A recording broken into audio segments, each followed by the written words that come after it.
Bonjour à tous et à toutes et bienvenue dans cette nouvelle vidéo spéciale car depuis le 7 février, cela fait 2 ans que cette chaîne YouTube existe et que j'essaye de vous partager beaucoup de mes centres d'intérêt à travers mes vidéos. À cette occasion, j'ai décidé de refaire ma première vidéo, la chronique sur Scott Pilgrim, car j'estime que c'est nécessaire vu comment cette vidéo a déjà pris la poussière. Il s'agira d'une simple mise à jour, c'est-à-dire que je vais globalement dire la même chose, mais en ajoutant quelques éléments, un montage plus dynamique, et surtout une meilleure qualité sonore. J'espère que cela vous plaira. Sur ce, bonne vidéo à tous.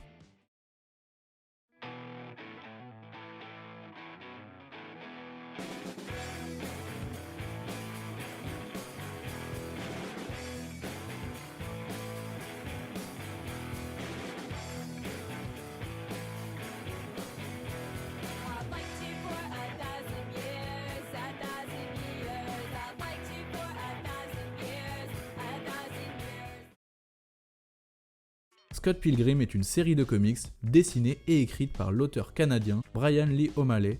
La série a été publiée entre 2004 et 2010 avec un total de 6 tomes en version classique. Il y a eu beaucoup d'éditions différentes, notamment 3 en France. La bande dessinée a eu le droit à une adaptation cinématographique intitulée Scott Pilgrim vs. The World en 2010, réalisée par Edgar Wright. You may have to defeat my 7 evil exes. I'm talking to you, Scott Pilgrim. Scott Pilgrim. Et une adaptation en jeu vidéo développée par Ubisoft en 2009, intitulée Scott Pilgrim vs. The World, The Video Game. Mais aujourd'hui, on va se concentrer sur le comics. L'histoire se passe à Toronto et relate la vie de Scott Pilgrim, un jeune de 22 ans au chômage. Il vit en coloc avec son meilleur pote Wallace et sort avec une lycéenne. Ce sera d'ailleurs la première phrase du comics et elle ne sera pas anodine. Il occupe ses journées à être bassiste dans un groupe de rock nommé Sex Bob Bomb avec ses amis. Tout va changer pour lui lorsqu'il fera la rencontre de Ramona Flowers, une étrange fille qui se balade dans ses rêves. Le personnage de Ramona sera au centre de l'intrigue, car Scott va tout faire pour sortir avec elle, mais ce ne sera pas sans risque, car il devra affronter les 7 ex-petits amis maléfiques de celle-ci.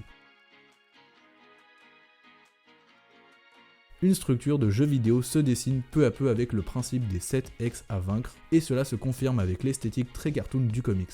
On retrouve tous les éléments d'un jeu vidéo d'aventure classique, en passant par la barre de vie, les cœurs, les bonus d'armes, l'XP gagné, et enfin surtout le système de combat de boss en terminant par la présence d'un boss final, mais j'en dirai pas plus pour pas vous spoiler.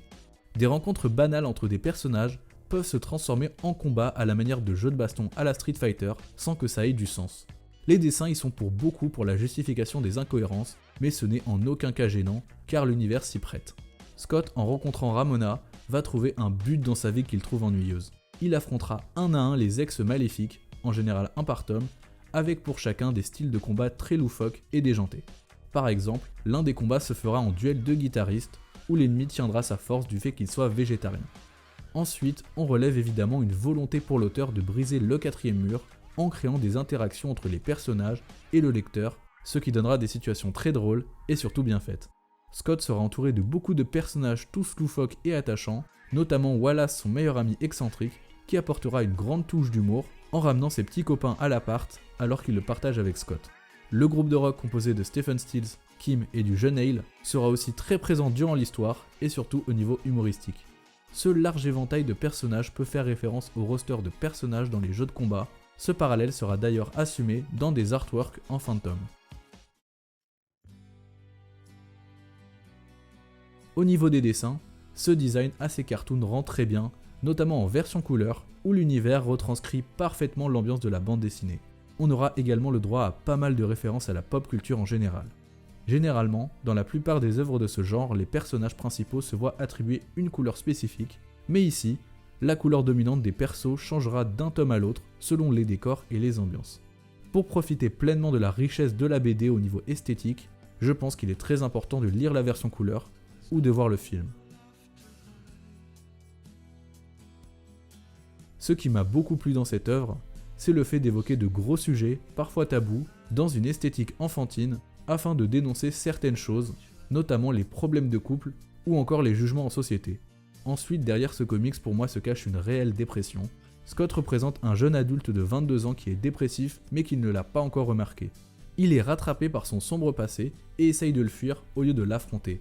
et le fil rouge de la série sur la bataille contre les précédents copains de Ramona va lui permettre de trouver un sens à son existence et de peu à peu sortir de cette dépression. C'est là qu'il affrontera son passé quand il refera surface durant l'intrigue avec le personnage de son ex-copine Envy. Au cours de la lecture, on va voir plusieurs éléments de l'intrigue indiquer la solitude du personnage et son ennui profond, mais je vous laisserai les trouver par vous-même pour pas vous spoiler. Voilà, j'espère que cette nouvelle version de ma vidéo sur Scott Pilgrim vous aura plu et qu'elle vous aura donné envie de vous plonger ou de vous replonger dans cette œuvre.